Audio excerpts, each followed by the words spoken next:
అంబార్పేట గ్రామ ప్రథమ పౌరులు గంగాధర్ గారికి, ఉప సర్పంచ్ గారికి, వార్డు మెంబర్లకు, జగిత్యాల పట్టణ ప్రథమ పౌరుడు శ్రీనివాస్ గారు, వెన్నంటి వచ్చిన కౌన్సిలర్స్, అంబార్పేట, లింగంపేట ట్రైనింగ్ వచ్చారా? అదృష్టం వెంకటేశ్వర సార్.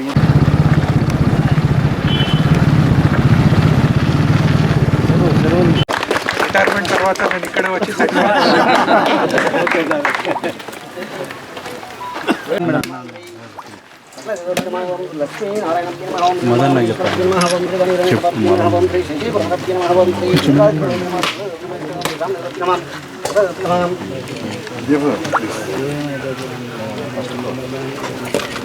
సైడ్ సైడ్ నేను ఇప్పుడు సైడ్ నుంచి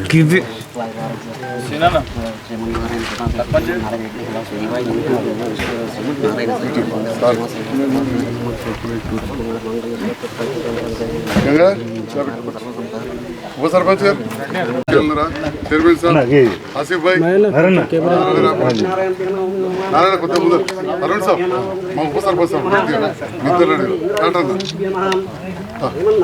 అధ్యక్ష.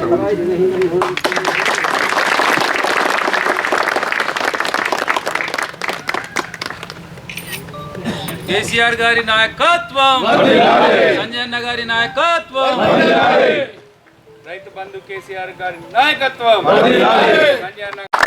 అదేవిధంగా భారతదేశంలోనే ఎక్కడ లేని విధంగా గౌరవ ముఖ్యమంత్రి గారు ఎట్లయితే ఎవరో ధర్మాన్నాలు కాపాడుకోవటరు, ధర్మో రక్షిత రక్షిత అన్నట్టు వృక్షో రక్షిత రక్షిత అని మనం తిరుపతి కొండలు ఎక్కుతుంటే చూస్తూ ఉంటాం.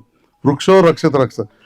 కానీ అందరూ చెప్పిన మాటలలో తెలంగాణ వచ్చిన తర్వాత ఆచరించి భారతదేశంలో ఎక్కడ లేనిదిగా ఒక అటవీ కళాశాల, ఫారెస్ట్ కాలేజ్ ఏర్పాటు చేసిన ఏకైక వ్యక్తి ఇప్పుడు యూనివర్సిటీ మన ముఖ్యమంత్రి గారు. ఆ ఫారెస్ట్ కాలేజ్ నుంచి ఇక్కడ ట్రైనింగ్కి వచ్చిన మా విద్యార్థులకు స్వాగతం తెలియజేస్తున్నా. Welcome to all the young girls. పడుతున్నారు దాని విషయంలో చాలా డీటెయిల్స్ డిఎఫ్ఓ గారు, ఏసీఎల్బి గారు వారు చెప్తారు. నేను ఈ సందర్భంలో ఇక నా గురించి నేనేం చెప్పా, మా ఎఫ్ఆర్ఓ గారికి డిఎఫ్ఓ గారు తెలుసు. ఈ నగర్-1 ప్రాజెక్టు తేవడానికి నేను తిరుగుడైంది, నేను ఎన్నెక్కలో పోయినా అనేది వారికి తెలుసు. మీకు ఇదివరకు ఒకసారి చెప్పింది, మీకు కూడా పనిచేస్తున్నానయ్యా, ప్రయత్నం చేస్తున్నా అని మాట వరుసకి చెప్పిన. ఈనాడు అధికారుల సహకారం, కొంత నా కష్టం, ముఖ్యమంత్రి గారి సంకల్పం, ఇవాళ మనకి నగర్-1 ప్రాజెక్ట్ వచ్చింది. ముఖ్యమంత్రి గారు 2015లో నేను ఓడిపోయినాక కొద్ది రోజులకు ఒక మీటింగ్ పెట్టారు. మనము అడవులు పెంచుకోకపోతే మనం మనుగడ ఉండదు. మరి నా వంతుగా నేను పూర్తి స్థాయిలో ప్రయత్నం చేస్తూ ఉన్నా. అసలు మన రాష్ట్రానికి సంబంధించిన క్యాంపా ఫండ్స్ 400 కోట్లు కేంద్ర ప్రభుత్వం దగ్గర ఉన్నాయి. ప్రకాష్ జవదేకర్ గారు మంత్రిని నేను ఆల్రెడీ పోయి అడిగినాను. ఆ 400 కోట్లు కూడా తీసుకొస్తా అని చెప్పి అక్కడ అడిగి పోరాడి తీసుకొచ్చిన వ్యక్తి కేసీఆర్ గారు అని చెప్పి సందర్భంగా తెలియజేస్తాను. ఈ రకంగా తెలంగాణ ప్రభుత్వానికి రావాల్సిన ప్రతి హక్కు గురించి కావచ్చు, మన ప్రజల సొమ్ము కేంద్రం దగ్గర ఏదుందో వీలైనంతగా తీసుకొస్తా ఉన్నాం. ఎందుకంటే మనం కట్టిన పన్నుల నుంచి వాళ్ళు ఇవ్వాలి. 40% హక్కుగా మనకు రావాలి రాష్ట్రాలకు, కానీ 30% వస్తున్నది. సో దానికోసం మనం నిరంతరం పోరాడుతున్నాం. దాంట్లో భాగంగా ఈ అడవులు కేంద్ర ప్రభుత్వ ఆధీనంలో ఉంటాయి. మన వాటి కోసం మనం తిరిగి మరి జగిత్యాల జిల్లాలో ఈనాడు అందరి సహకారంతో 2 కోట్లతోటి ఈ ప్రాజెక్టు జగిత్యాలకు అతి దగ్గర వచ్చినందుకు నేను సగర్వంగా తెలుస్తాను.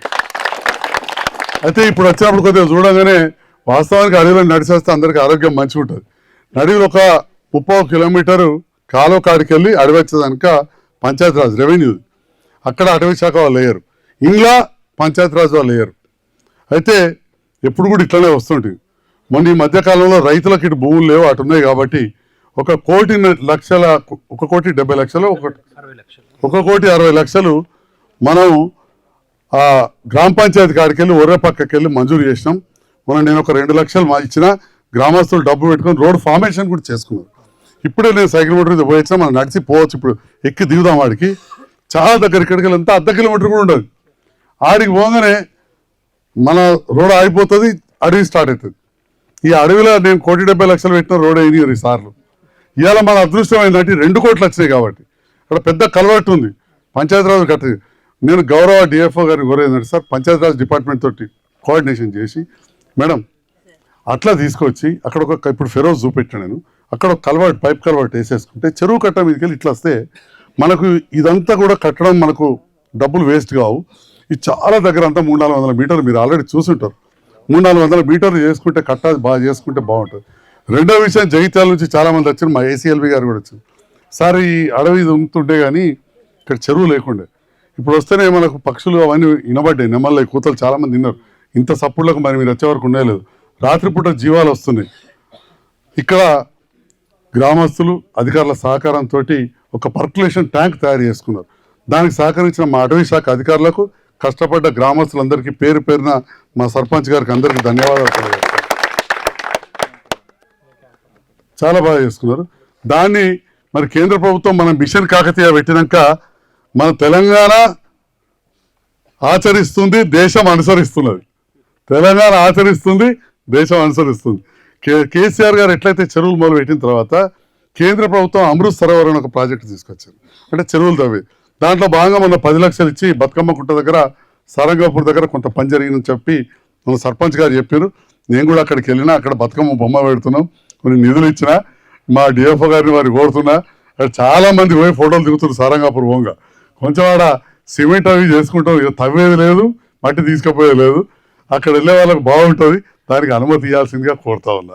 సంజయ్ కుమార్ అనేటువంటి రాజకీయాలకు షోక్ కోసం రాలేదు, సేవ చేయడానికి వచ్చిన. ఫ్యాషన్ కోసం రాలేదు, ప్యాషన్ తోటి వచ్చిన. ఈ నగరవన్ ప్రాజెక్టు ఈ బోర్డు కోసం రాలేదు. ఇవాళ ఇది ఎట్లుండాలి అనేది నా కళ్ళల్లో ఒక దృశ్యం ఉన్నది. మీ శంషాబాద్ నక్షత్ర పార్క్ కావచ్చు, మజీద్గూడలో యువకులు ఎక్కే రోపు అవన్నీ కావచ్చు, అదేవిధంగా ఎల్బీ నగర్లోని నగరవన్ ఇవన్నీ కూడా చూసి వచ్చిన. అంటే అబ్దుల్ కలాం ఏం చెప్తాడు, పిల్లలు కళలు కనాలే, సాకారం చేసుకోవడానికి ప్రయత్నం చేయాలి. అంతేగాని వట్టినే కాదు, కళలు కనాలే, కళ్ళారా చూడాలి, అది సాకారం అయ్యే ప్రయత్నం చేయాలి. ఆ ప్రయత్నంలో భాగంగా ఇవాళ మీరందరూ ప్రజలు కావచ్చు, అధికారులు, ప్రభుత్వం ఎన్నంటి ఉన్నందుకు హృదయపూర్వక ధన్యవాదాలు తెలియజేస్తూ, మరి ఇంతకుముందు థీమ్ పార్క్ అనగానే మీకు అర్థం కాలే, ఏకదం అర్థం కాలే మీకు. హైదరాబాద్ పోయి వట్టిగా రాకూరి. హైదరాబాద్ అనేది ఇప్పుడు పూర్వపు హైదరాబాద్ కాదు. హైదరాబాద్ పోతే, శంషాబాద్ ఎయిర్పోర్ట్ పోతే దగ్గర నక్షత్ర వనం ఉంది, థీమ్ పార్క్ అంటారు. కొద్దిగా అవుటర్ రింగ్ రోడ్ కవతలకు పోతే మజీద్ కూడా అటవీ పార్క్ ఉంది. భార్య పిల్లలతో పోరు, దోస్తులతో పోయినా పోవచ్చు. అట్లే ఎల్బీ నగర్కి పోతే బ్రహ్మాండంగా ఇప్పుడు మంచి ఇవి ఫ్లైఓవర్లు కూడా అయినాయి, ప్రాబ్లం లేదు. అక్కడ బ్రహ్మాండమైన అటవీ ఉండి నిజాం నవాబ్ వాళ్ళు పెట్టిన చెట్లను ఇప్పటికి రక్షిస్తున్నారు. సెంట్ వస్తుంది వాళ్ళకి. అక్కడ జింకలు చాలా ఉంటాయి. సో ఇవన్నీ కూడా మన ప్రభుత్వం వచ్చిన తర్వాత కేంద్ర ప్రభుత్వం అన్ని కలిపి ఈ అర్బన్ పార్కులు చేస్తాం. సో ఈ పార్కు కోసం అవన్నీ చూసేసాను నేను. ఇప్పటికిప్పుడు అంతగా చేయలేకపోవచ్చు, మీ సహకారం ఉంటే. ఇది అనుకున్నారా 2 కోట్ల రూపాయలకి ఈ జంగల్కి పట్టుకొస్తామని అనుకున్నారా? ఆ రోడ్డు మీరు అడగగానే 1,60,000 తెస్తామని. సో ఆ రోడ్డు అట్లా 1,60,000 వేస్తే వాడు ఇంతకుముందే ఫెరోజ్ చూసి సార్ చూడాలి, అది కలవాటు, మీరు వాళ్ళని కట్టించారు, డబ్బులు లేవు వాస్తవానికి, డబ్బులు అవి సరిపోతాయి కానీ వాళ్ళ చేయనియారు పంచాయతీ రాజు. ఇప్పుడు ఈ 2 కోట్ల అచ్చుట్లో సార్ అది చేస్తే చాలా దగ్గర ఉంటుంది, ఇట్లా రావచ్చు. గౌరవ అన్నీ కూడా నగరవన్ యోజనలో ఉన్నాయి సార్. తర్వాత రోడ్స్ కూడా మెయిన్ ఇక్కడ ఏంటంటే కనీసం ఒక 2-3 కిలోమీటర్లు ఫారెస్ట్లో వాక్ చేసే విధంగా ఇన్స్పెక్షన్ పాత్లు లేదా వాకింగ్ ట్రాక్లు ఏర్పాటు చేసుకోవడం జరుగుతుంది. తర్వాత సేద తీరడానికి అనుకూలంగా ఒక 2 గజీబోలు కూడా చేస్తాము. అంటే మనుషులు వస్తారు, తిరిగేసిన తర్వాత సెటిల్ అవ్వడానికి ఒక చిన్న హట్ లాంటిది, ఒక 2-3 హట్ లాంటివి కూడా చేయడం జరుగుతూ ఉంది. పైన ఒక వాచ్ టవర్ ఒకటి కడతా ఉన్నాం, సుమారు 40 అడుగుల ఎత్తులో వాచ్ టవర్ ఒకటి కడతా ఉన్నాము. ఆ వాచ్ టవర్ ఎక్కినట్టయితే మనకు జగిత్యాల పట్టణం అంతా కూడా కనపడుతుంది. యాక్చువల్గా ప్రతి చోట కూడా 2 ఫ్లోర్లు ఉన్నటువంటిది కడతా ఉన్నాము. ఇక్కడ స్పెషల్గా ఒక 19 lakhs పెట్టి కొత్తగా వాచ్ టవర్ డిజైన్ చేయడం జరిగింది, 3 అంతస్తులతో. సో దానివల్ల ఏంటంటే మనకి మన ఊరు కనపడుతుంది, రైల్వే స్టేషన్ అన్నీ కూడా చూడవచ్చు. అది ఒక ప్రత్యేకత ఈ అంబర్పేట అర్బన్ పార్క్కి. తర్వాత ఇక్కడ చూసుకున్నట్టయితే లాస్ట్ ఇయర్ మనం ఎన్ఆర్జీఎస్ ఫండ్స్లో సుమారు ఒక 40,000 మొక్కలు నాటడం జరిగింది. ఎక్కడైతే గ్యాప్లు ఉన్నాయో తర్వాత మనం పర్కులేషన్ ట్యాంక్స్ వేసుకున్నాం, దాన్ని కూడా మినీ ట్యాంక్ బండ్ చేయాలని సార్ ఎప్పటి నుంచో అడుగుతూ ఉన్నారు. అంటే మనకి ఫండ్స్ శాంక్షన్ అయింది, అడ్మినిస్ట్రేటివ్ శాంక్షన్, బట్ ఫండ్ రాలేదు. ఈరోజు మనకు ఫండ్ అంతా వచ్చింది, అమౌంట్ అంతా కూడా మన చేతిలోనే ఉంది. ఇప్పుడు మనం 2 కోట్ల అమౌంట్ డిఎఫ్ఓ అకౌంట్లో ఉంది. కాబట్టి పనులన్నీ కూడా మనం ఎంత తొందరగా చేసుకోగలిగితే అంత మంచిది. దాని విధంగా ఈరోజు మనం ఇప్పటికే వచ్చిన తెల్లారే నేను అది మన వాచ్ టవర్ గురించి స్టార్ట్ చేయడం జరిగింది.